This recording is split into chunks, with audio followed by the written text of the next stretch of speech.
بەناوی خی گەورە میهرەبان ئازیزان خۆشەویستان لە هەر کوێیەکان سەلام و ڕەحمەت و بەرەکەتی خی پەروەردگارتان لێبێت.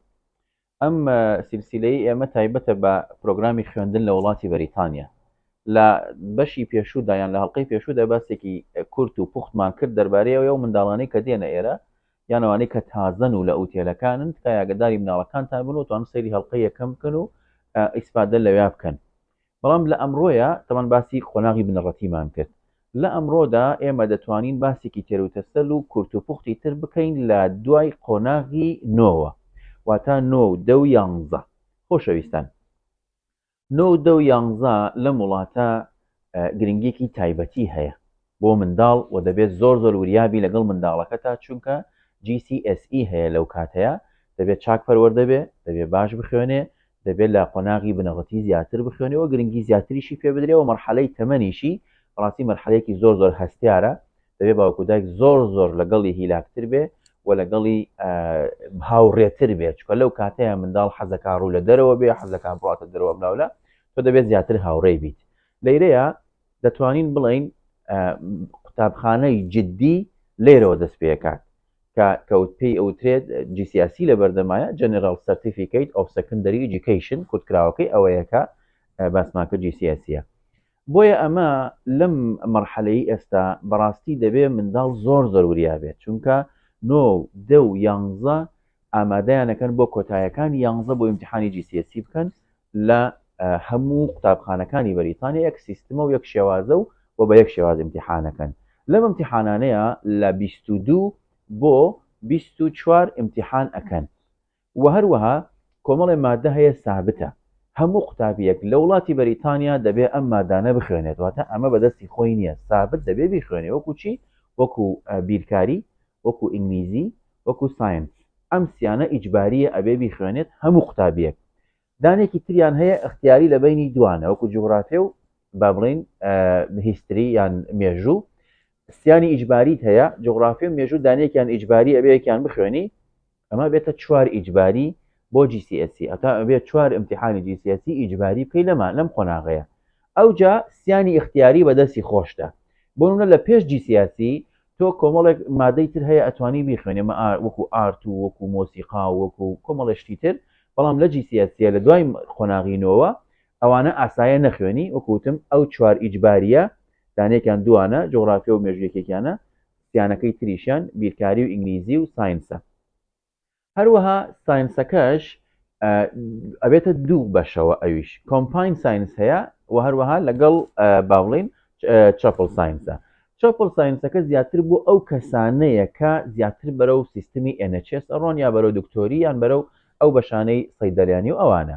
ئەمە زەرورە ئەم امتحانانە بکەن و چاپل ساینس هەڵبژێرن و دەبێت چیش بکەن و دەبێت ئەو تاقیکردنەوەە بکەن کە سەعاتێک و 45 دقیقە و 6 امتحانیان هەیە. ئەوەکەیتر سەعاتێک و چارەکێکەوە بە هەمان شێوە 6 ئیمتحانی هەیە کە کۆمپاینەکەی باون. لێرەوە دەمەوێت شتێکی ترتان پێ بڵێن بەڕێزان، لەوێت تۆ سیانی ئیجباریت هەیە، جوغرافی و مێژوەکە دانێکی تری هەڵبژێرێمە 4 ئیجباری، سیانەکەی تر خۆی هەڵی ئەبژێرێت تەلەبەکە قوتابیەکە. یەکێک لەوانە ئاساییە دەتوانێت ساینسێکی تر هەڵبژێرێ و دوانی تر ئەبێ خۆی هەڵی بژێرێ. ئیتر بزانە خۆی چی هەڵەبژێرێ، دەتوانێت خۆی هەڵیبوون هەیە بزنس هەڵەبژێرێ، هەیە لۆ هەڵەبژێرێ، هەیە ئەوانەی ترکە خۆیان هەڵیە بژێرن کە هەت قوتابەکە حەزی لە چی بێ، هەیە مۆسیقا هەڵەبژێرێ، هەیە تیچینگ هەڵەبژێرێت، خۆی حەزی لە چییە دەتوانێت ئەویان هەڵبژێرێت و لەگەڵ ئەو چوارەکەی ترە خۆش ئەمەشتیان ئەوە هەمووی دەبێتە 7 ئیمتحان، واتە هەموو قوتابیەک دەبێت 7 GCSE بکات، GCSE بکات لە وڵاتەیە. ئەم حوتە بەڕاستی زۆر زەرورە قوتابی ئاگای لە خۆی بێ، زۆر جددی بین لەگەڵیانە بۆی بتوانن GCSEەکانیان بە دەرەجەیەکی باشەوە پاس بکەن. و هەروەها بەرزترین دەرەجە لەم وڵاتە پێ ئەوترێ گرەیدی نۆ. گرەیدی نۆ ئەگەر سەیری باڵێن بە پەسەنتج سەیریکەین ئەکاتە سەروی 70%. ئەوجا لە دوای ئەوە هەشدێ، ئەوجا حەودێ ئەوە بۆ شێوازە. وا باشە منداڵەکە زیاتر بخوێنێت و لە گرێدی 6 کەمتر نهێنێ بۆ ئەوەی بتوانێت ئەیلێڤڵەکانی بخوێنێت. ئەو منداڵەی کە لە گرێدی 6 کەمتری نەهاورد دەتوانێت بچێتە ئەیلێڤڵەکانی بخوێنێت و ئیسفادەیەکی چاگەکات و چۆنەڵێن ینی شارەزایەکی باشتری دەبێت و گرنگێکی زیاتری پێدەدرێت تاوەکەوەی کە بچێتە کۆلێج، چونکە منداڵ لێرەوە دەتوانێت بچێتە کۆلێج و بچێتە ئەی لێڤڵەکانیشی بخوێنێت. بۆیە ضرورە بەم شێوازە منداڵەکەت بۆ GCSE واتە بۆ 9 10 و 11 ئامادەیەکی باشی بکەیت. لەگەڵ ئەوەشدا داوایەکم هەیە لە دایکان و باوکان تکایە ببن بە هاوڕێی مناڵەکانتان لە مەرحەلەیە. ئەم مەرحەلە مەرحەلەیەکی قورسە، مەرحەلەیەکی حەساسە بۆ ئەوەی منداڵەکان زیاتر پەروەردە بن و دووریشیان مەخەنەوە لە کۆمێنەتیە کوردیەکان، چکە لە کۆمێنەتیە کوردیەکانە بە تایبەت لە سکاتی GCSEەکانە ئامۆژگارێکی باش ئەکرێن و ئاگدارەکرێنەوە کە ئیمتیحانیان هەیە و دەبێت ئەوە بخوێن و مستەقبەلیانە و جارێکە و جارێکی تر بۆیان ناگەڕێتەوە مەسیری ئەو ساڵانەی پێشوو کە خوێندویانە هەمووی دەبێت لەو ئیمتیحانانەیە بۆیان دیاری دەبێت.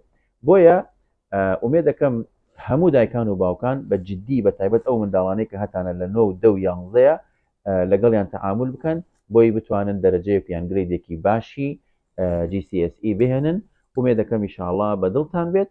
ئینشاءڵڵا لە حەڵقەی داهاتوودا هەوڵ دەین باسێکی ئەی لێڤڵ بکەین و باسی قۆناغی دوای GCSE بکەین، بزانین قوتابیەکان لەو مەرحەلەیە چی ئەکەن کە مەرحەلەیەکی زۆر حەساسترە، چکە بۆ شێوازە قۆناغ لە قۆناغێکا زۆرتر ئەخوێنن، دوای بێتە 7 GCSE، دوای لە ئەوەشەوە دەبێتە کەمتر هەتاوەکو ئامادەکرێن بۆ یونیڤرسیتی یان ئامادەکرێن بۆ جامعە. ئومێد دەکەم ئینشاءڵڵا بەدڵتان بوو بێت تا بەرنامەیەکی تر و تۆزێکشیکردنەوەی تری ئەم بابەتانە. خی پەروەردگارتان لەگەڵ بێ و سەلامەت بن. کەناڵی BK4 لە خەمی هەمووان، کۆکەرەوەی کوردان لە تاراوگا بەگشتی لە ئەوروپا و بەریتانیا. کەناڵی BK4.